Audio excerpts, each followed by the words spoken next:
Hello dear students. तो last lecture में हमने एम्पिरिकल फार्मूला और मॉलिक्यूलर फार्मूला के बारे में पढ़ा था और हमने फाइंड आउट किया था कि कैसे हम एम्पिरिकल फार्मूला और मॉलिक्यूलर फार्मूला को फाइंड आउट करते हैं, वो हमने सीखा था। और इसके ऊपर मैंने बेस्ट आपको कुछ न्यूमेरिकल भी करवाए थे। इसके अलावा हमने ये भी सीखा था कि किसी भी ऑर्गेनिक कंपाउंड के कंबशन से उसका जो कंबशन डेटा होता है उससे हम कैसे एम्पिरिकल फार्मूला फाइंड आउट कर सकते हैं। तो वो लास्ट जो लेक्चर था आपका इम्पोर्टेंट था। आई होप आप लोगों को समझ में आया होगा। तो वहीं से हम आज आगे स्टार्ट करते हैं और आज हम पढ़ते हैं स्टोइक्योमेट्री के बारे में। किसके बारे में? स्टोइक्योमेट्री। देखिए, ये टर्म जितना आपको टिपिकल लग रहा है उतना टिपिकल है नहीं, ये उतना ही ईजी टर्म है आपके लिए, ठीक है ना। स्टोइक्योमेट्री, लास्ट लेक्चर में भी मैंने आपको स्टोइक्योमेट्री के बारे में कुछ स्टोइक्योमेट्री कोफिशिएंट के बारे में बताया था, उसी को हम आज देखते हैं क्या होता है आपका stoichiometry. Stoichiometry and stoichiometry coefficient.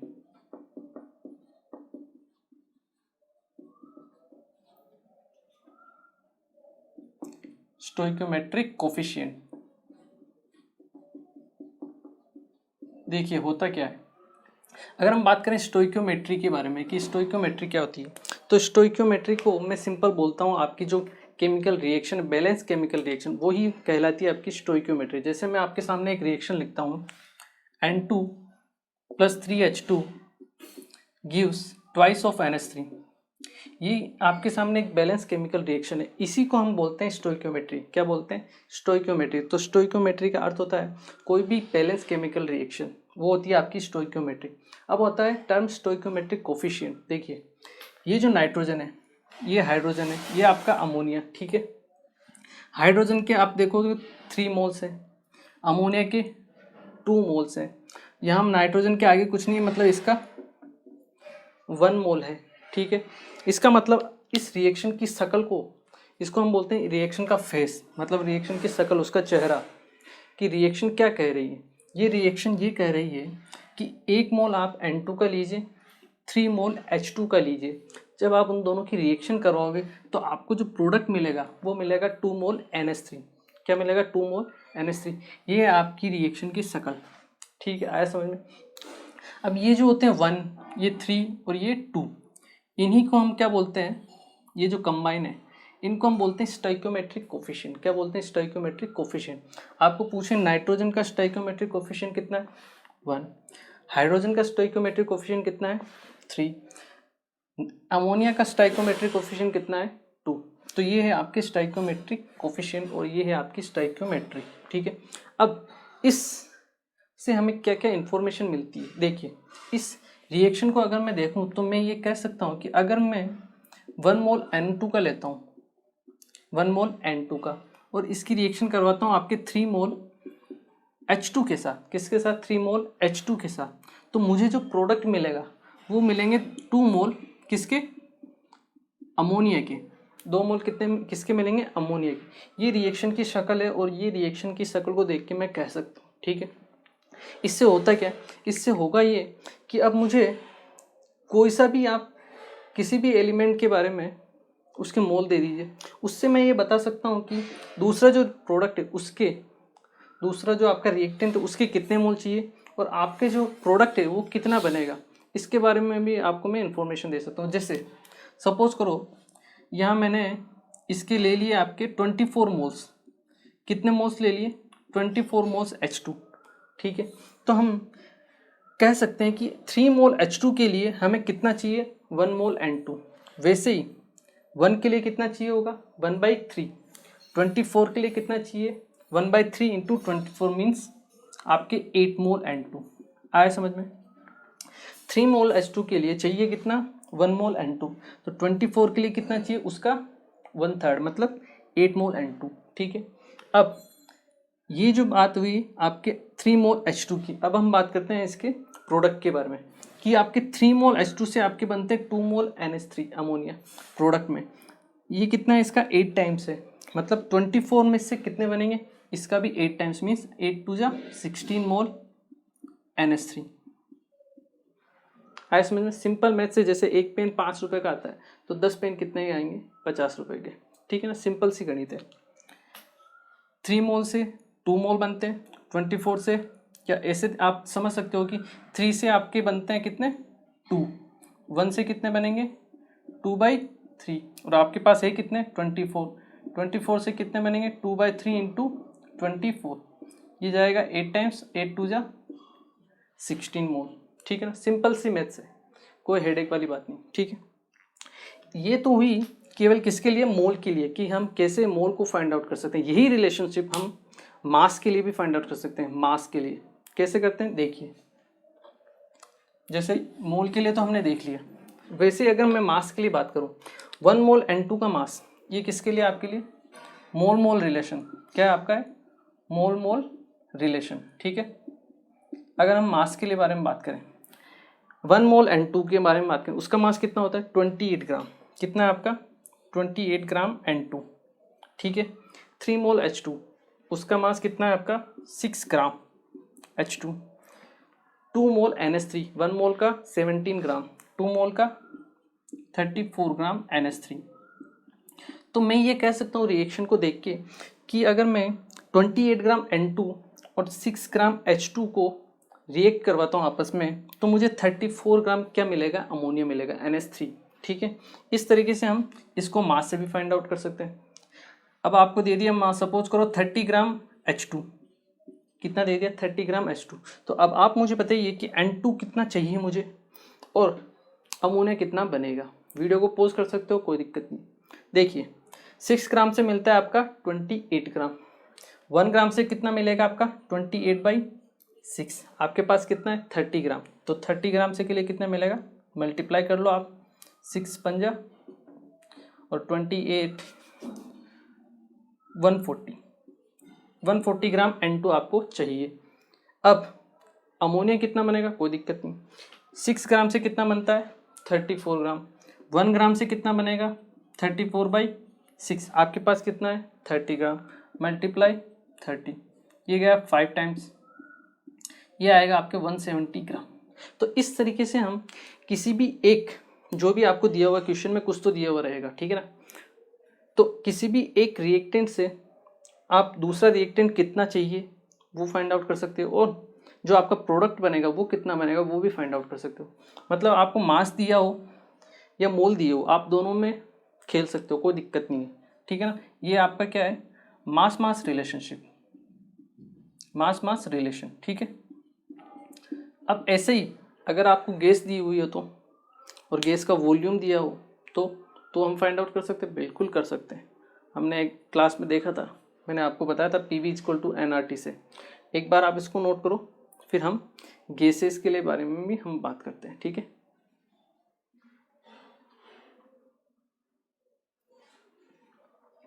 देखिए अब अगर हम बात करें, आप इसी के नीचे लिखना, ठीक है ना। अब हम बात करें किसके लिए, गैसेस के लिए।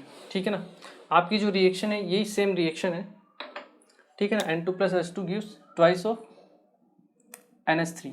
ठीक है, यही रिएक्शन है सेम, किसके लिए फॉर गैसेस के लिए, फॉर गैसेस। हमें पता है फॉर गैसेस के लिए हम कौन सा लॉ अप्लाई करते हैं, PV = nRT। यहाँ हम कह सकते हैं at constant pressure and temperature, constant pressure और टेम्परेचर, ये कांस्टेंट आपका, तो हम कह सकते हैं V directly proportional to N। इसका मतलब डायरेक्टली प्रोपोर्शनल का मतलब क्या होता है, देखिए डायरेक्टली प्रोपोर्शनलिटी का मतलब होता है कि अगर आपके मोल्स बढ़ेंगे तो आपका वॉल्यूम भी इंक्रीज होगा, आपके मोल्स डिक्रीज होंगे तो वॉल्यूम भी क्या होगा डिक्रीज।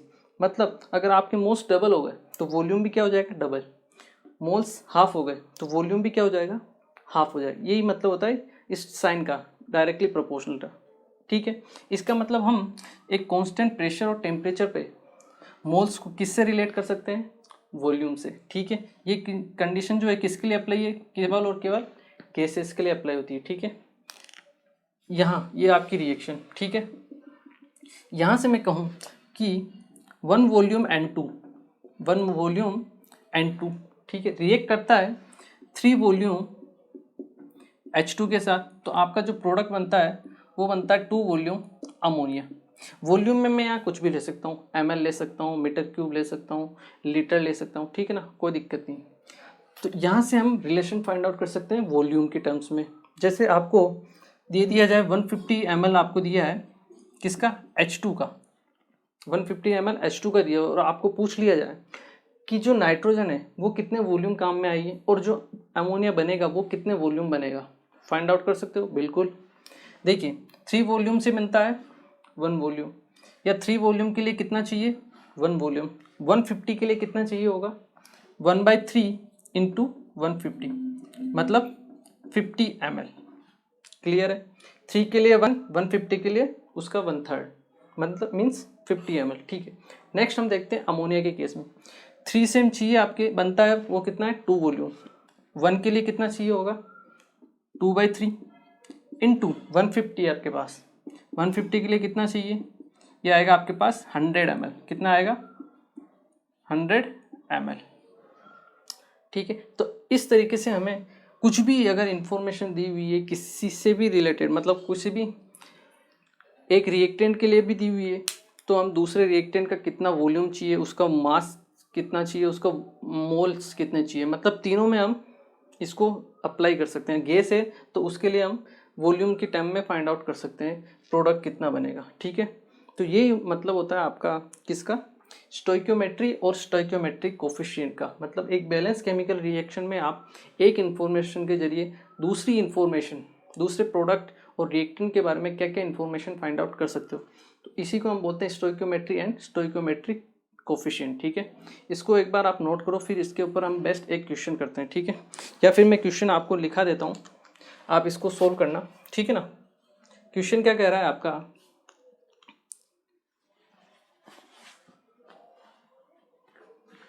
Calculate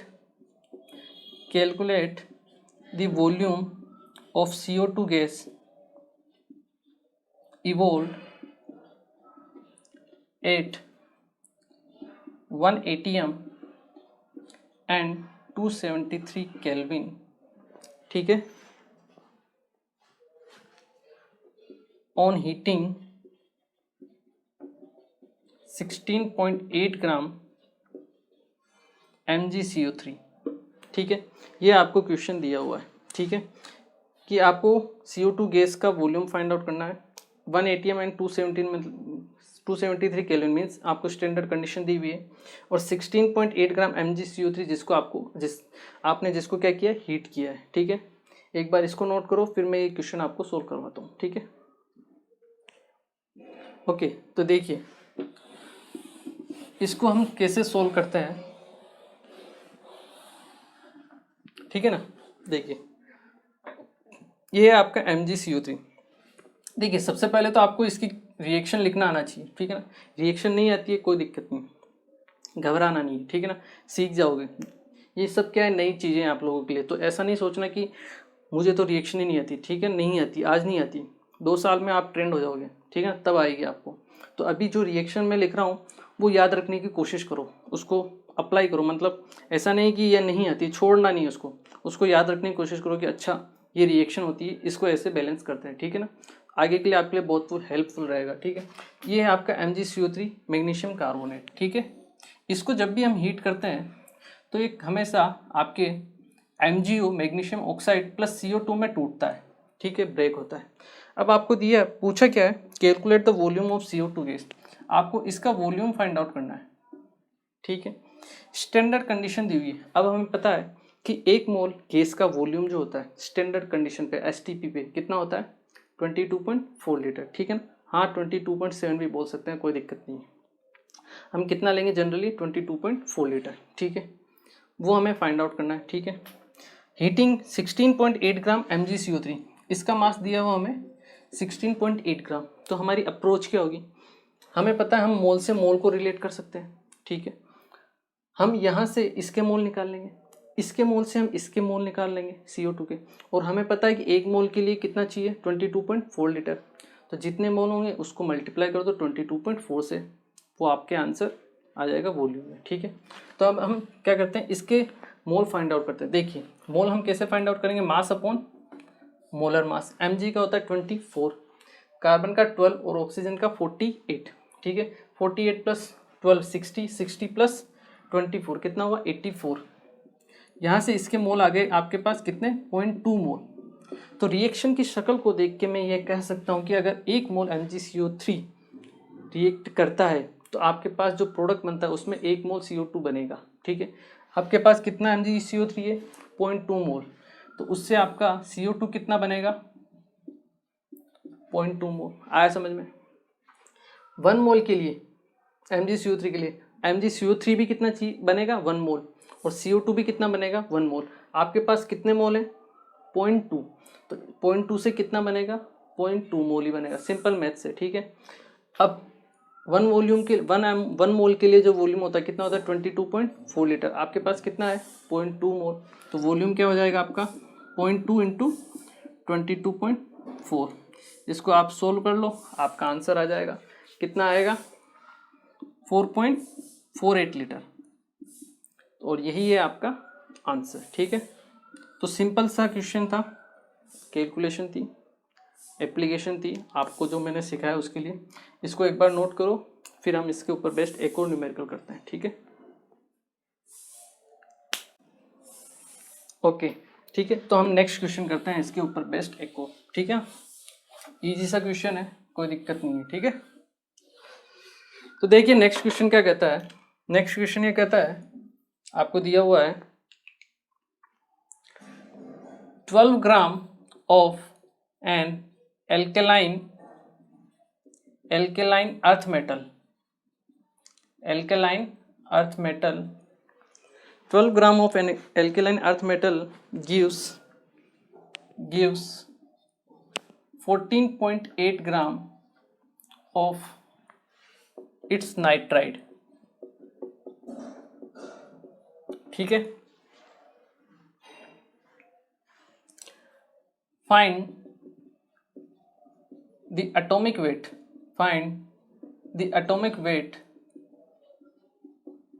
of metal। ठीक है, ये आपको फाइंड आउट करना। देखिए, अब देखिए आपको क्या दिया हुआ है? 12 gram of alkaline earth metal. देखिए ये आपको पता नहीं होगा, मैं आपको बता देता हूँ। आपकी एल्केलाइन अर्थ मेटल ये कौन कौन सी होती है आपकी? ये आप पीरियोडिक टेबल, आपका एक चैप्टर आएगा 3rd, उसमें आप देखोगे।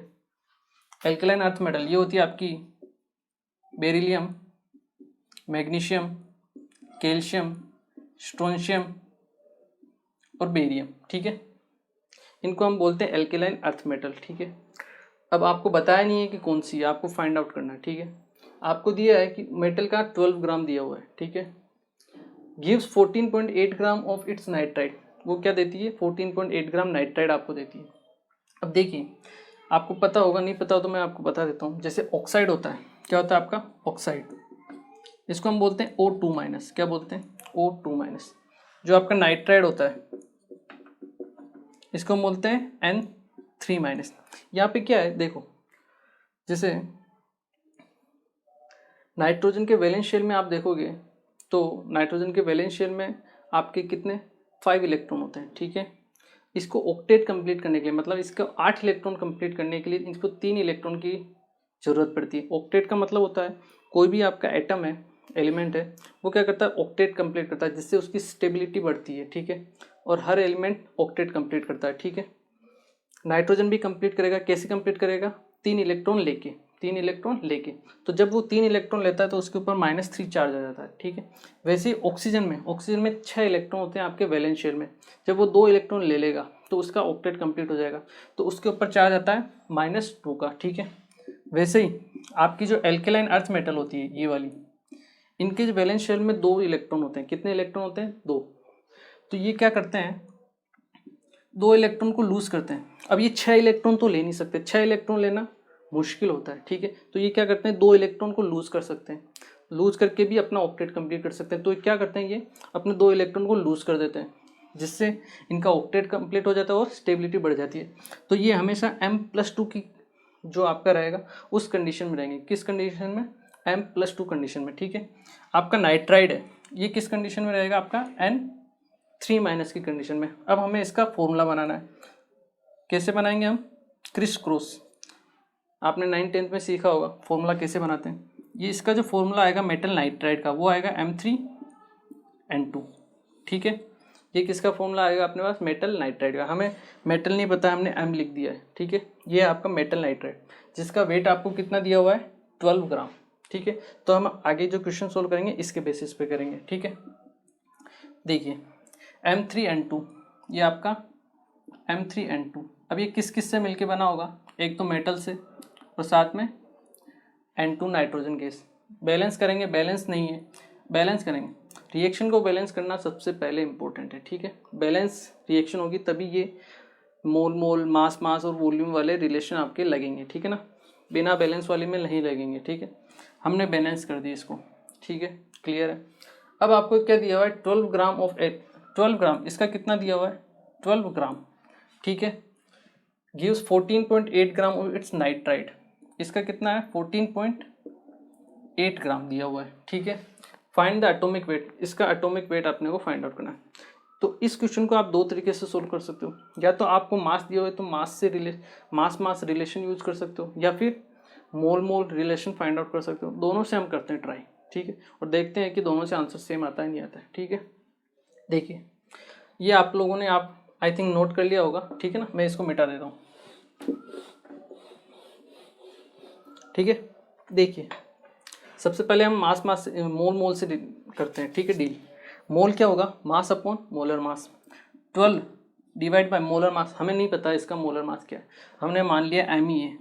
ठीक है, कोई दिक्कत नहीं, या फिर आप मानो x मान लो, इसका मोलर मास क्या है x। ठीक है, ये इसके हो गए क्या मोल, इसके मोल निकालेंगे, इसका मास 14.8 divide by molar mass, metal का हमने माना x, तो 3x प्लस नाइट्रोजन का कितना होता है 14 इंटू 2 28, ये आ गया इसका मोलर मास, ये आपके आ गए इसके मोल। ठीक है, अब हम कह सकते हैं, हम क्या कह सकते हैं, 12 ग्राम दिया हुआ है आपको। ठीक है, अब जो आपकी रिएक्शन है, ये आपकी रिएक्शन की शक्ल को देख के मैं क्या कह सकता हूँ, रिएक्शन की शक्ल को देख के मैं कह सकता हूँ कि अगर मैं इसके 3 मोल यूज में लेता हूँ, कितने 3 मोल, तो मेरा जो प्रोडक्ट है वो कितना बनेगा 1 मोल।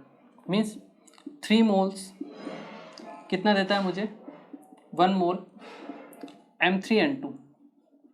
3 मोल्स किसके, 3 मोल्स M के, मेटल के। ठीक है, अगर मैं यूज़ करता हूँ तो मुझे 1 मोल किसका मिलेगा M3N2 का। अगर मैं 1 मोल यूज़ करता हूँ तो ये कितना मिलेगा 1/3 मोल। ठीक है, अब मेरे पास कितना है 12/x, उससे मुझे कितना मिलेगा 1/3 इंटू 12/x मीन्स 4/x मोल। ये किसके मिलेंगे M3N2 के 4/3x मोल मिलने चाहिए। ठीक है, और हमारे पास मोल कितने 14.8 डिवाइड बाई 3x प्लस 28, तो मतलब आप दोनों को क्या कर सकते हो, इक्वल कर सकते हो। 4/x is equal to 14.8 divide by 3x plus 28। ठीक है, यहाँ से आपको इसको सोल्व करना है, सोल्व कर सकते हैं, बिल्कुल कर सकते हैं। ये कितना जाएगा 4 इंटू 3 कितना हुआ 12x plus 4 into 28 this equal to कितना है x इंटू 14.8। 12x इधर है, यहाँ पे कितना है 14.x माइनस होगा, कितना बचेगा आपके पास 4 into 28 is equal to 2.8x। यहाँ से x की वैल्यू आप फाइंड आउट कर सकते हो, कितनी आएगी 40। 2.8 10 टाइम्स जाएगा 28 से, और 10 इंटू 40, मतलब जो आपका x है, मतलब मेटल जो हमने लिया है उसका एटॉमिक वेट कितना है 40 है। और 40 किसका होता है कैल्शियम का। आई होप आपको याद होगा, मैंने आपको लिखाया था। ठीक है, ये हो गया। ये तो हमने किससे निकाला मोल से, अगर हम इसी को मास से निकालें तो कोई दिक्कत नहीं, मास से भी निकाल सकते हैं। 3m प्लस N2 क्या देता है आपको M3N2, इसके कितने हैं 12 ग्राम, और आपके इसके कितना है 14.8 ग्राम। ठीक है, यहाँ से रिएक्शन से 3 मोल से हमें मिलता है 1 मोल। 3 मोल को हम मास में कन्वर्ट करेंगे, उसका जो मोलर मास है हमने ले लिया x, तो मतलब आपके अगर 3x ग्राम है m, 3x ग्राम मेटल है, 3 उसको हमने ग्राम में बदला। ठीक है, मोल को हमने ग्राम में बदला, मतलब मास इंटू मोलर मास। मास कितना है 3, एक का x है तो 3 के लिए कितना हुआ 3x। तो 3x ग्राम अगर हम मेटल लेते हैं ये, तो हमें जो आपका मिलेगा मेटल नाइट्रेट वो कितना मिलेगा 3x प्लस 28 ग्राम, इसके 1 मोल का वेट। ठीक है, इसके 3 मोल का वेट इज इक्वल टू इसके 1 मोल का वेट। अगर मैं 1 ग्राम ले लेता हूँ मेटल, तो ये कितना मिलेगा 3x plus 28 divide by 3x, ये ग्राम इतना मिलना चाहिए। बिल्कुल सही बात है। हमारे पास है कितना 12 ग्राम।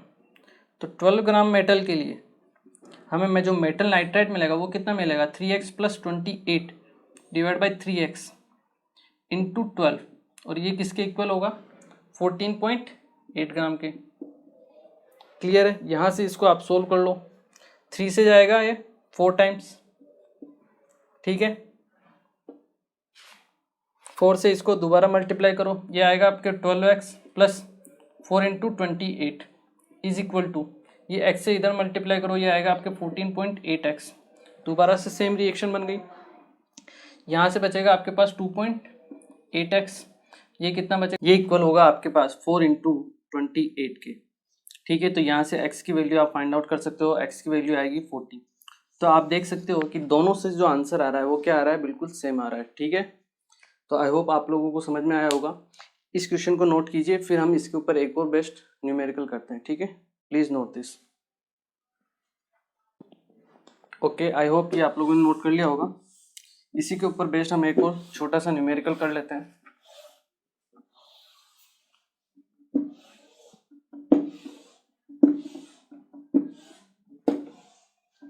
क्वेश्चन क्या कहता है, क्वेश्चन कहता है आपका calculate the volume of O2 gas produce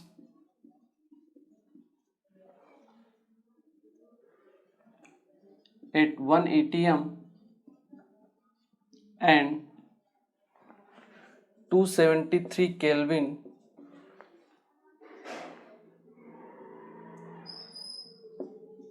on heating 24.5 gram KClO3। ठीक है, ये आपको क्वेश्चन दिया हुआ है। KClO3 को हीट किया गया है, उससे जो प्रोड्यूस होती है O2 गैस, उसका आपको वॉल्यूम फाइंड आउट करना है। कैसे करेंगे, मैं आपके लिए रिएक्शन लिख देता हूँ, ठीक है ना। KClO3, इससे बनेगा आपका KCl, ये हीटिंग का साइन, प्लस O2, और ये आएगा आपका 3O2। या तो आप इसको ऐसे करिए, या इस रिएक्शन को आप चाहे तो KClO3 gives you KCl plus 3/2 O2 कर लीजिए। आपका जो आंसर आएगा वो क्या आएगा, सेम आएगा। तो ये आप मैंने रिएक्शन लिख दी है, ठीक है, आप इसे नोट करो और ट्राई करो वीडियो को पॉज करके कि आपसे क्वेश्चन हो जाए। ठीक है, फिर मैं आपको सोल्व करवाता हूँ।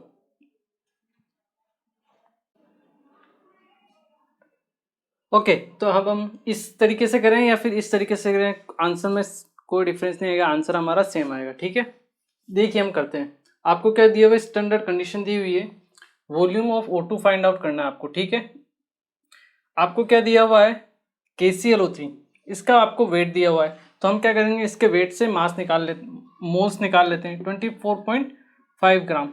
यहाँ से अगर मैं इसके मोल निकालूं, मोल्स क्या होगा, मास अपॉन मोलर मास। इसका KClO3 का मोलर मास होता है 245। ध्यान रखना, देखिए Cl का कितना है आपका, पोटेशियम 39, ठीक है, उसके बाद Cl 35.5, 16 3 जा 48, ये आपके पास आएगा 0.5,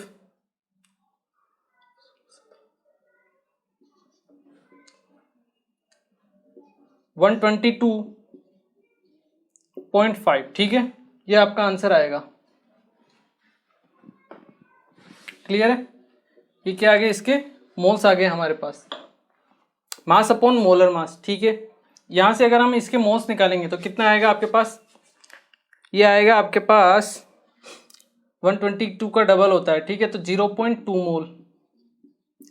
क्लियर है, देखिए इसके आगे हमारे पास 0.2 मोल। अब हम बैलेंस केमिकल रिएक्शन को देख के क्या कर सकते हैं, इसके 2 मोल से आपके कितने मोल O2 बनती है, 3 मोल। 2 मोल से 2 मोल KClO3, उससे बनता है आपका 3 मोल O2, ठीक है। 1 मोल से कितना बनेगा, 3/2 मोल, और आपके पास है कितना 0.2 मोल, तो 0.2 मोल से आपका कितना बनेगा 3/2 इंटू 0.2, इसको हम लिख सकते हैं 3/10 मोल, ठीक है। 0.1 0.3 मीन्स आपका आएगा 0.3 मोल। 1 मोल का आपको पता है स्टैंडर्ड कंडीशन पे कितना होता है, 22.4 लीटर, ठीक है। आपको क्या निकालना है, वॉल्यूम, कितना आ जाएगा 0.3 इंटू 22.4 लीटर, ठीक है। आप इसको मल्टीप्लाई कर लो, ठीक है। 3 इंटू 4 12, 1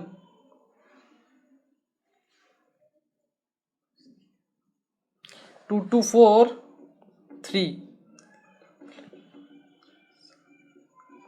672, ठीक है ना, 672 6.72 लीटर, ठीक है। तो ये आपका आंसर हो जाएगा, ठीक है। हमें क्या निकालना था, वॉल्यूम निकालना था, यही आपका 6.72 आपका लीटर आ गया, ठीक है। तो इस तरीके से हम मोल मोल के रिलेशन या मास मास या वॉल्यूम वॉल्यूम के रिलेशन को आपस में रिलेट करके हम क्या कर सकते हैं, प्रोडक्ट या रिएक्टेंट जिसके बारे में भी हमें इंफॉर्मेशन पूछी गई है उसके बारे में हम पता कर सकते हैं, ठीक है। तो इसे एक बार नोट करो, फिर मैं आपको एक और इम्पोर्टेंट चीज़ इसी के ऊपर बताता हूँ। ओके, तो आई होप आप लोगों ने नोट कर लिया होगा। देखिए इसी के ऊपर बेस्ड हम एक चीज़ और करते हैं,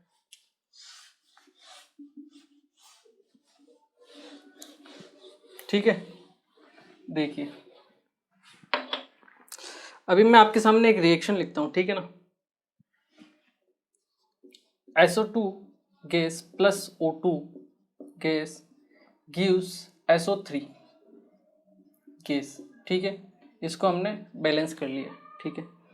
अभी हमने वॉल्यूम वॉल्यूम का रिलेशन देखा था, ठीक है ना। वहाँ से अगर मैं कहूँ आपको कि अगर इसके आपके 50 ग्राम है, कितने 50 ml है, 50 ml हमने O2 काम में लिया, तो उसके लिए SO2 कितना ज़रूरी होगा, हाफ के लिए 1 चाहिए, तो 50 के लिए कितना चाहिए होगा, just double 100 ml, clear. Half के लिए हाफ से बनता है आपका 1 मोल, 50 ml से कितना बनेगा, उसका डबल आपका 100 ml, ठीक है, क्लियर है। एक और रिएक्शन हम देखते हैं, H2 plus O2 gives you H2O। अभी अगर मैं आपको पूछूं कि हमने O2 का लिया 100 ml या लिया आपका 1/2, ठीक है, 50 ml, तो H2 कितना बनेगा और H2O कितना बनेगा, H2 कितना हमें चाहिए होगा और H2 कितना प्रोड्यूस होगा। सिंपल, हाफ से बनता है, हाफ रिक्वायरमेंट है, और H2 का कितना चाहिए 1। यहाँ 50 ml अगर O2 रिक्वायरमेंट है तो H2 कितना चाहिए होगा, उसका double 100 ml। Half ml 50 ml है, इसके हाफ मोल के से बनता है आपका 1 मोल, तो 50 ml से कितना बनेगा 100 ml, क्लियर है। अगर आपने ऐसा लिया है 100 ml तो आप बिल्कुल रॉन्ग हो, क्यों, क्योंकि मैंने आपको बताया था कि ये जो आप रिलेशन फाइंड आउट करते हो मोल्स का वॉल्यूम के टर्म्स में, वो डिफाइन करते हो आप केवल और केवल गैसियस स्टेट के लिए, किसके लिए, केवल गैसेस के लिए, जब आपके प्रोडक्ट और रिएक्टेंट दोनों क्या हो, गैस। लेकिन यहाँ H2O किस पोजीशन में है, लिक्विड, ठीक है। तो आप गैसियस के लिए जो हमने रिलेशन फाइंड आउट किया, डिफाइन किया है, उसको आप लिक्विड के ऊपर नहीं लगा सकते हो, ठीक है। ये चीज़ आपको ध्यान रखनी है। यहाँ सही था, यहाँ हम तीनों आपके क्या थे, गैसेस में थे, इसलिए हमने यहाँ पे वो कॉन्सेप्ट अप्लाई कर लिया। लेकिन यहाँ पे आपके पास गैस भी है और लिक्विड भी है, तो यहाँ पे आप वो जो कॉन्सेप्ट है हमारा वो अप्लाई नहीं कर सकते हो। हाँ, आप यहाँ पे ये जरूर कह सकते हो कि 1 मोल H2 है, वो हाफ मोल O2 के साथ रिएक्ट करके, हाफ मोल O2 के साथ रिएक्ट करके 1 मोल H2O बनाएगा। ये स्टेटमेंट बिल्कुल ट्रू है, कोई दिक्कत नहीं है। यहाँ हम इसको मोल से रिलेट कर सकते हैं, कोई दिक्कत नहीं है। मोल का आपकी स्टेट से, सॉलिड का लिक्विड से, लिक्विड का गैस से, आप किसी से भी कनेक्शन कर सकते हो, रिलेट कर सकते हो। लेकिन वॉल्यूम का आप केवल और केवल तभी रिलेट कर सकते हो जब आपके तीनों टर्म्स किस में हो, केसेस में। ठीक है, तो आप ये सही है, ठीक है ना, ये आप रिलेशन फाइंड आउट कर सकते हो, डिफाइन कर सकते हो मोल की टर्म्स में, लेकिन वॉल्यूम के लिए आप डिफाइन नहीं कर सकते हो। ठीक है, इंपॉर्टेंट है क्योंकि कभी कभी क्या जल्दबाजी में हम रिलेट कर देते हैं, ठीक है ना, तो वो हमें नहीं करना है। ठीक है, इसको एक बार आप नोट करो, फिर हम एक और चीज़ पढ़ते हैं, ठीक है ना। ओके, देखिए अभी मैंने जितने भी आपको क्वेश्चन करवाए, आपने देखा होगा कि जो दो आपके रिएक्टेंट थे उसमें से एक की इन्फॉर्मेशन मैंने आपको दी कि एक का इतना ml था, तो आपका दूसरा जो रिएक्टेंट है उसका कितना ml ज़रूरत पड़ेगा और जो प्रोडक्ट है वो कितना बनेगा। ठीक है ना, वो मैंने बताया था आपको। लेकिन क्या हो अगर रिएक्शन में आपकी जो आपके दोनों रिएक्टेंट है उनके बारे में उनके मोल दिए हो, दोनों के मोल दिए हो, तो हम कैसे सोल्व करेंगे। देखिए, जैसे मैं आपको एक एग्जांपल के थ्रू समझाता हूँ। आपका N2 गैस है, ये H2 गैस के साथ मिलके अमोनिया गैस का फॉर्मेशन करता है। ठीक है, क्लियर है। अभी मैंने आपको इसके 6 मोल दे दिए H2 के, और नाइट्रोजन के भी 6 मोल दे दिए। ठीक है, तो अमोनिया कितना बनेगा, क्या आप मुझे बता सकते हो। देखते हैं कैसे, बिल्कुल बता सकते हो। अगर हम इसके बेसिस पे रिएक्शन कैलकुलेशन करें तो 1 मोल N2 से बनता है 2 मोल अमोनिया, तो 6 मोल से कितना बनेगा, 12 मोल। ठीक है, इसके बेसिस पे कैलकुलेशन करें, 3 मोल H2 जब कंज्यूम होता है तो अमोनिया कितना फॉर्म होता है, 2 मोल। 6 मोल कंज्यूम होगा तो कितना बनना चाहिए, 4 मोल। अब एक जो रिएक्टेंट है वो तो बना रहा है 12 मोल, दूसरा रिएक्टेंट वो बना रहा है 4 मोल। किसकी बात माने, कौन सही है। ऐसा तो नहीं कि 12 + 4 16 हो जाएगा मोल, ऐसा तो नहीं होगा। ठीक है ना, ऐसा हम ऐड नहीं करते हैं। ठीक है, तो इस दुविधा से तो बनेगा कितना, इस दुविधा से को दूर करने के लिए हम एक नया कॉन्सेप्ट अप्लाई करते हैं, वो होता है लिमिटिंग रिएजेंट का। क्या होता है, लिमिटिंग रिएजेंट। हमें उस कंडीशन में क्या, जब आपको 2 या 2 से अधिक, एक से ज़्यादा आपके जो रिएक्टेंट है उनके बारे में अगर मोल्स दिए हुए हो या मास दिया हुआ हो, कुछ भी दिया हुआ एक से ज़्यादा, जैसे इस कंडीशन में आपको दोनों के बारे में दिया हुआ है मोल्स। ठीक है, तो उस कंडीशन में हम लिमिटिंग रिएजेंट के कॉन्सेप्ट को यूज़ करते हैं। ठीक है, उसमें हमें ये फाइंड आउट करना पड़ता है कि इन जो भी आपके पास अवेलेबल रिएक्टेंट है उनमें से LR कौन, लिमिटिंग रिएजेंट कौन है। लिमिटिंग रिएजेंट वो होता है जो सबसे पहले ख़त्म हो जाता है रिएक्शन में, या तो ये ख़त्म होगा या फिर ये ख़त्म होगा, दोनों में से एक आपका रिएक्टेंट पहले ख़त्म हो जाता है, और जो ख़त्म होता है पहले उसी को हम बोलते हैं लिमिटिंग रिएजेंट। और जो आगे की जो कैलकुलेशन होती है वो होगी उस लिमिटिंग रिएजेंट के बेसिस पे। ठीक है, क्योंकि जब वो ख़त्म हो जाएगा एक आपका रिएक्टेंट तो आपकी रिएक्शन क्या हो जाएगी, आपकी स्टॉप हो जाएगी, बंद हो जाएगी। तो जितना प्रोडक्ट बनना था वो बन गया, उसके बाद आपका प्रोडक्ट फॉर्म नहीं होगा। ठीक है, तो जितनी भी कैलकुलेशन होगी वो किसके बेसिस पे होगी, LR, लिमिटिंग रिएजेंट के बेसिस पे। तो हम समझते हैं लिमिटिंग रिएजेंट क्या होता है। इसको आप रहने दीजिए, या अगर आपको एज ए नोट इसको आप नोट करना है तो नोट कर लीजिए, फिर हम लिमिटिंग रिएजेंट का कॉन्सेप्ट देखते हैं। ठीक है, तो देखिए लिमिटिंग रिएजेंट क्या होता है वो मैं आपको बता देता हूँ। ठीक है, लिमिटिंग रिएजेंट का कॉन्सेप्ट हम देखते हैं।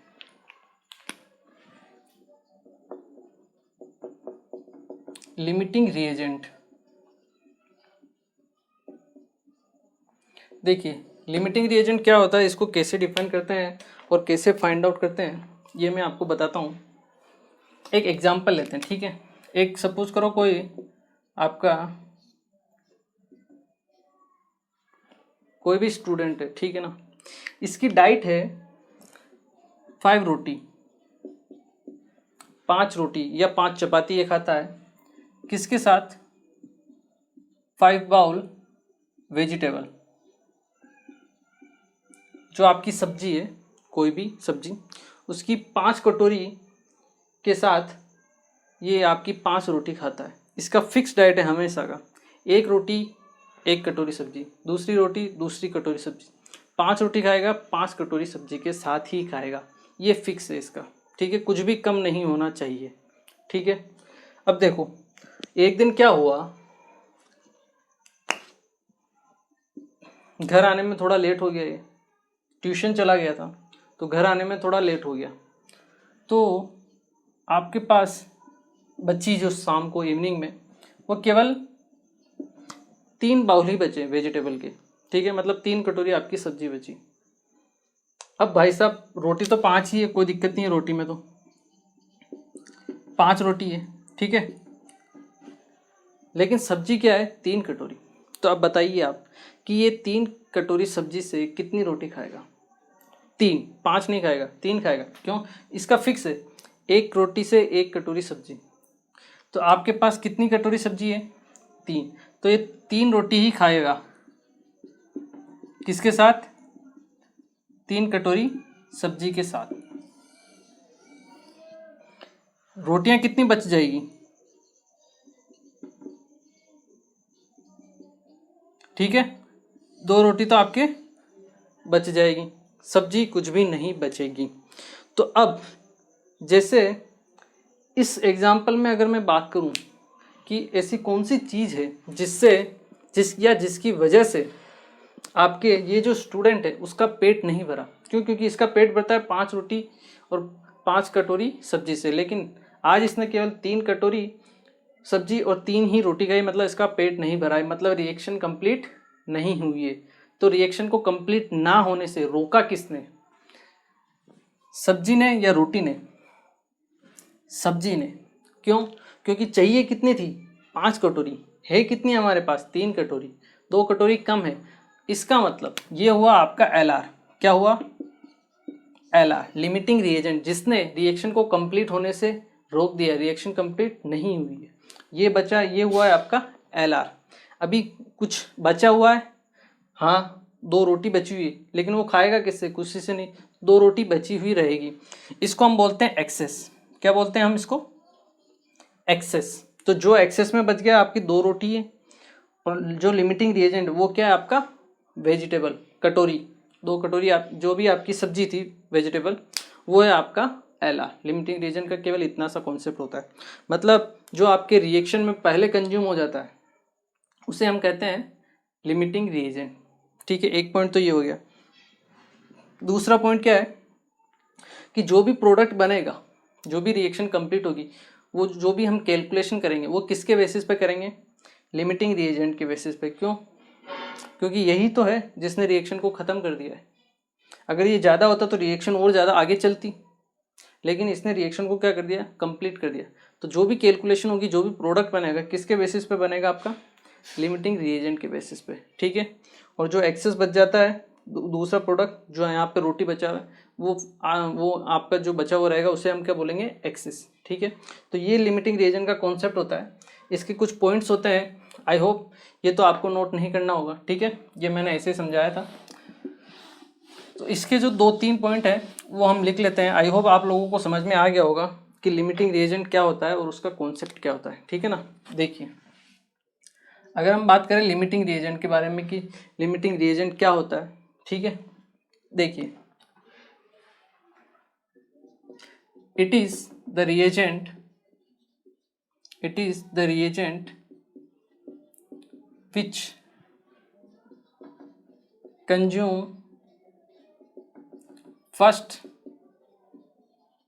in the reaction। ये आरक्षण मतलब रिएक्शन होता है। ठीक है ना। It is the reagent which consume first in the reaction, जो रिएक्शन में पहले कंज्यूम होता है उसे हम क्या बोलते हैं? Limiting reagent. ठीक है। Second point, whatever product is formed will be calculated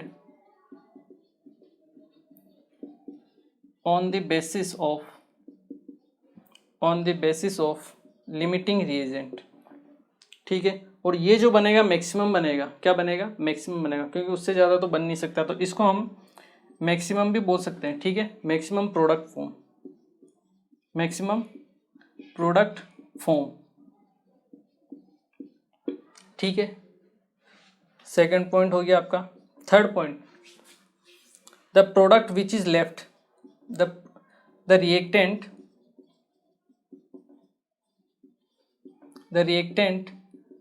which is left is known as excess। जो आपका रिएक्टेंट बच जाता है उसे हम क्या कहेंगे, एक्सेस, ठीक है। अब बात ये आती है कि हमें पता कैसे चलेगा कि लिमिटिंग रिएजेंट का कॉन्सेप्ट हमें कब यूज़ करना है और कब यूज़ नहीं करना है। तो इसके लिए आप फोर्थ पॉइंट लिख सकते हो, when two or more reactant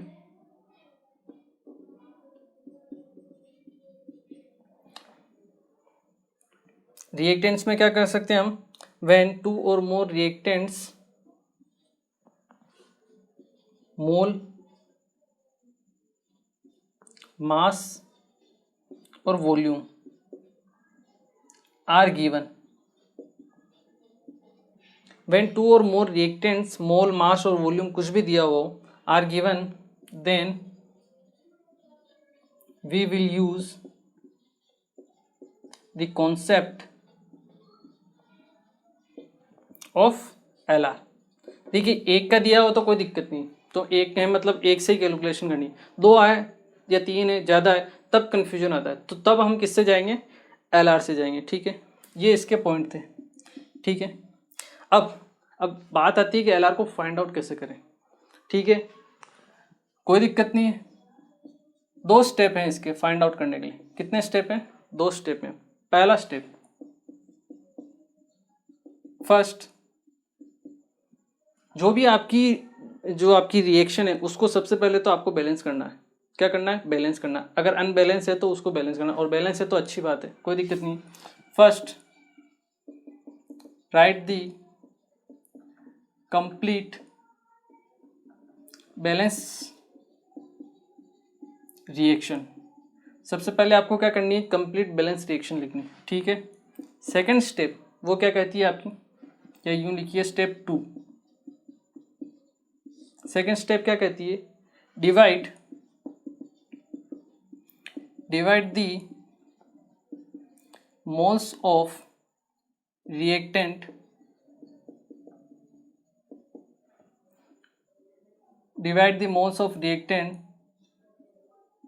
from respective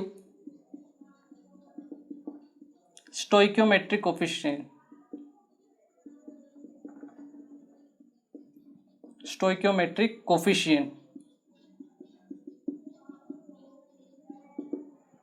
आपको क्या करना है, जो भी आपको मोल दिए हुए हैं रिएक्टेंट के, अगर दो के दिए हुए हैं तो उन मोल को आपको क्या करना है, उनके रेस्पेक्टिव स्टोइकियोमेट्रिक कोफिशिएंट से डिवाइड करना है। अभी हम इसके ऊपर बेस्ड एक एग्जांपल भी देखेंगे तो आपको और ज़्यादा क्लियरिटी आएगी, ठीक है। Divide the moles of reactant from respective stoichiometric coefficient and the least value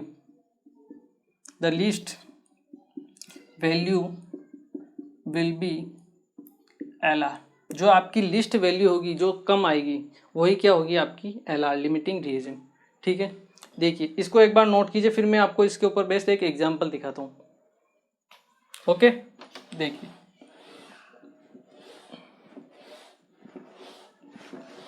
एक एग्जांपल ले लेते हैं इसके ऊपर बेस्ड, ताकि आपको और अच्छे से समझ में आए, ठीक है। एग्जांपल क्या कहता है आपका, जिससे हमने एक रिएक्शन करवाई कार्बन की ऑक्सीजन के साथ और बनता है आपका CO, ठीक है। ये 32 ग्राम हमने लिया और ये लिया आपका 48 ग्राम। आपको बताना है कि CO कितना बनेगा, ठीक है। अब आपको क्या दोनों के ग्राम दिए हुए हैं, तो हम किससे कैलकुलेशन करें, इससे या इससे, नहीं पता, तो हम क्या करेंगे, LR फाइंड आउट करेंगे। पहला, first right the complete balance reaction balance है, कोई दिक्कत नहीं है। Second, divide the moles of reactant, moles आपको क्या दिया हुआ है, मास, तो पहले मोल्स निकालो। मोल्स क्या होंगे इनके, 48 डिवाइड बाई 12, ये तो आ गए इसके 4 मोल कार्बन के। इसके होंगे 32 डिवाइड बाय ऑक्सीजन का वेट 32 डिवाइड बाय 1 मोल। देखो मोल निकालते टाइम कभी भी ये जो स्टोइकोमेट्रिक कोफिशिएंट होता है ना, उससे मल्टीप्लाई या डिवीजन कुछ भी नहीं करते हैं, ये याद रखना हमेशा। ऐसा नहीं कि मास तो दिया हुआ है 32 upon molar mass, molar mass है मतलब ऑक्सीजन का 32 है तो यहाँ पे हाफ लिखा है तो आप उसको 32 इंटू हाफ मतलब 16, ऐसा नहीं कि मोलर मास को 16 लिख दो, ये गलती नहीं करना है। मोल निकालने का फॉर्मूला होता है मास अपॉन मोलर मास। क्या होता है मास अपॉन मोलर मास? मास कितना है 32, मोलर मास निकालना लिखना है आपको O2 का, वो होगा 32। यहाँ हाफ हो 2 हो 10 हो उससे कोई फर्क नहीं पड़ता है, ठीक है ना। ऐसा नहीं कि यहाँ 10 हो तो आपका मोलर मास हो जाएगा 320, मोलर मास ऑक्सीजन का 320 होगा क्या? नहीं होगा, क्या होगा केवल 32, ठीक है। ये हाफ तो ये बताता है कि इस रिएक्शन में, इस पर्टिकुलर रिएक्शन में ऑक्सीजन के कितने मोल कंज्यूम हुए वो बताता है आपका ये हाफ, ठीक है। उसका मोल से कोई भी लेना देना नहीं है, तो यहाँ पे ये गलती मत करना, मास अपॉन मोलर मास 32, ये आया आपका 1 मोल, ठीक है। अब आपको क्या करना है, divide the moles of the reactant from respective stoichiometric coefficient. यहाँ पे आप निकालो, अगर कार्बन के लिए हम लिखें इसके मोल 4 divide by stoichiometric coefficient, carbon का 1 है, ये आंसर आया 4। यहाँ पे कितना है ऑक्सीजन के लिए निकालें, इसके मोल कितने 1 डिवाइड बाय इसका स्टोइकोमेट्रिक कोफिशिएंट 1/2, ये 1/2, ये 2 ऊपर जाएगा तो ये आ गया 2। कार्बन के कितने मोल 4, ऑक्सीजन के कितने मोल 2, कम किसके, लिस्ट किसके, ऑक्सीजन के, ये ऑक्सीजन आपका, तो एल कौन होगा, एल ये हुआ आपका एल जो रिएक्शन में पहले कंप्लीट होगा। अब सारी कैलकुलेशन किसके बेसिस पे होगी आपकी, इसी के बेसिस पे। तो हम कह सकते हैं कि हाफ मोल जब O2 कंज्यूम होता है तो आपका 1 मोल CO बनता है। अगर इसका 1 मोल है कंज्यूम हो रहा है ऑक्सीजन का, तो CO का कितना मोल बनेगा 2 मोल, ठीक है। कितना मोल बनेगा आपका 2 मोल CO आया। कैसे कैलकुलेट करते हैं, तो इस तरीके से ये जो रिएक्शन होती है ना, ये जो पार्ट होता है ना आपका, divide the moles of the reactant with respective stoichiometric coefficient, ये जो आप डिवाइड करके, तो ये कभी भी आपकी जो मेन आप यहाँ पे जो कैलकुलेशन करते हो वहाँ पे मत करना, इसको हमेशा साइड में करना। क्यों? क्योंकि जल्दबाजी में क्या होता है कि हम यही मोल यूज में ले लेते हैं। यहाँ पे लिखा हुआ रहता है 4/1 = 4 मोल, और यहाँ पे लिखा हुआ था 1/1/2। अगर आपने यही कैलकुलेशन की और यही मोल लिख लिए तो आप क्या करोगे जल्दबाजी में, हाफ मोल से 1 मोल, 2 मोल से 4 मोल, तो ये आपका गलत हो जाएगा, ठीक है। क्योंकि 4 मोल है नहीं इसके, 2 मोल है नहीं इसके, ओरिजिनल में आपके एक ही मोल है। कितना है 1 मोल ही है आपका। ये तो आपने कैलकुलेशन यहाँ निकाली है फाइंड आउट करने के लिए एलआर को, ठीक है ना। ये एक्चुअल मोल नहीं है, तो इसको आपको इस मतलब गलती होने के जो चांसेस है इसको कम करने के लिए आपको इस कैलकुलेशन को क्या करना चाहिए, एक साइड में करना चाहिए, ताकि आपकी क्वेश्चन जो आपका गलत नहीं हो, ठीक है। ये आपके ओरिजिनल मोल है 4 मोल और 1 मोल, ठीक है। यहाँ से हमने इसको फाइंड आउट कर लिया, ठीक है। तो इसको और इसको आप बार नोट करो, फिर हम इसके ऊपर बेस्ड 1-2 न्यूमेरिकल कर लेते हैं ताकि आपकी और अच्छे से प्रैक्टिस हो जाए, ठीक है।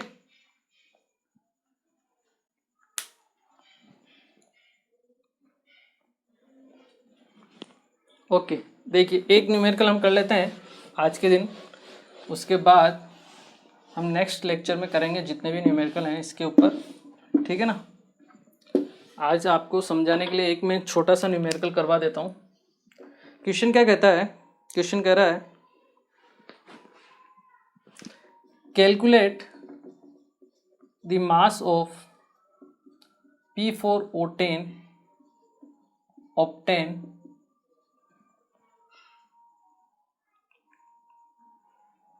when 1.24 gram P4 react with 1.92 gram O2। ये आपको क्वेश्चन दिया हुआ है, ठीक है। इसकी रिएक्शन मैं लिख देता हूँ। देखिए ये P4 फास्फोरस, फास्फोरस हमेशा जैसे ऑक्सीजन O2 की फॉर्म में रहता है वैसे फास्फोरस P4 की फॉर्म में रहता है, ठीक है ना। तो घबराना नहीं है, ठीक है। रिएक्शन क्या होगी आपकी P4 + O2, आपको मिलेगा क्या P4O10। अब इसको बैलेंस करना है। फॉस्फोरस 4 पहले से बैलेंस है, ऑक्सीजन यहाँ पे 5 लिख दिया मैंने। ये हो गया आपकी बैलेंस रिएक्शन, ठीक है। एक बार इसको नोट करो, ट्राई करने की कोशिश करो, फिर मैं आपको बताता हूँ। देखिए अभी हम करते हैं। आपको क्या दिया हुआ है, 1.24 ग्राम फॉस्फोरस दिया हुआ है, ठीक है। आपको मास निकालना है इसका। 1.92 ग्राम आपको दिया हुआ है O2। अब हमें सबसे पहले क्या निकालना है, बैलेंस तो कर लिया हमने। हमारा जो कॉन्सेप्ट था वो क्या था, पहले तो मोल निकालो, क्योंकि फिर मोल को हमको डिवाइड करना है किससे, स्टाइकोमेट्रिक कोफिशिएंट से। तो हमने क्या किया, इसके मोल निकाले। मोल क्या होगा, 1.24 डिवाइड बाय P4, फास्फोरस का होता है 31, 31 इंटू 4 124, यह आया 0.01 मोल, ठीक है। ऑक्सीजन, इसके मोल निकालो 1.92 डिवाइड बाय 32, ये कितना आएगा, 6 टाइम जाएगा, ये 0.06 मोल, ठीक है। ये तो आपका 0.01 मोल, ये आपका 0.06 मोल, ठीक है। तो यहीं से डिसाइड नहीं करना है कि इसके मोल कम है, मोल से ऐसा नहीं डिसाइड करना। आपको क्या निकालना है, साइड में इसके जो मोल है उसको डिवाइड करो इसके स्टाइकोमेट्रिक कोफिशिएंट, कितना है 1, कितने मोल है आपके पास 0.010, ठीक है। ऑक्सीजन के लिए मोल्स कितने हैं 0.06 डिवाइड बाई 5, कितना है 0.012 मोल, कम कौन है, तो लिमिटिंग रिएजेंट कौन होगा, ये होगा आपका LR, लिमिटिंग रिएजेंट। जो भी कैलकुलेशन होगी किसके बेसिस पे होगी, इसी के बेसिस पे। अब रिएक्शन को देख के हम कह सकते हैं कि 1 मोल P4 से आपका बनता है 1 मोल P4O10। आपके पास कितने हैं 0.01 मोल, तो ये जो बनेगा P4O10 वो कितना बनेगा 0.01 मोल P4O10, ठीक है। क्या निकालना है आपको, मास, क्या करो मोलर मास से मल्टीप्लाई कर दो। इसका मोलर मास कितना होता है 0.01 इंटू मोलर मास, फॉस्फोरस का 31, 124 प्लस ऑक्सीजन का 16 इंटू 10, 160 प्लस 124 कितना हुआ 284, ये हुआ आपके 2.84 ग्राम। ये क्या आएगा आपका P4O10, क्लियर हुआ। इसी क्वेश्चन में आपको पूछ लिया था कि ऑक्सीजन कितना बचेगा, तो वो बताओ, बिल्कुल बता देते हैं। 1 मोल से 1 मोल कंज्यूम होता है जब फास्फोरस, तो ऑक्सीजन का कितना मोल कंज्यूम होता है 5 मोल। इसका कितना हुआ 0.01 मोल, इसका कितना कंज्यूम होगा 0.01, बचेगा कितना आपका 0.06 माइनस 0.05, 0.01 मोल आपका लेफ्ट रहेगा। इसका मास निकालना है तो मल्टीप्लाई कर दो किससे, मोलर मास से। मोलर मास कितना है 32.101 इंटू 32, ये आपके पास आ जाएगा 0.32 ग्राम। तो मतलब आपका ऑक्सीजन कितना बचेगा 0.32 ग्राम ऑक्सीजन बचेगा, ठीक है। तो आई होप ये LR का कॉन्सेप्ट आपको समझ में आया होगा। इसके ऊपर बेस्ड हमने एक तो एग्जाम्पल पहले भी देखा था और एक न्यूमेरिकल भी देख लिया। नेक्स्ट क्लास में भी हम इसके ऊपर बेस्ड 1-2 न्यूमेरिकल करेंगे, ठीक है। तो आपको और अच्छे से ज़्यादा क्लियरिटी आएगी, ठीक है। तो आज के लेक्चर को हम यही कंप्लीट करेंगे और आई होप आप लोगों को समझ में आया होगा जो भी मैंने स्टाइकोमेट्रिक कोफिशिएंट और स्टाइकोमेट्री के बारे में बताया है, ठीक है। तो मिलते हैं नेक्स्ट लेक्चर, थैंक यू।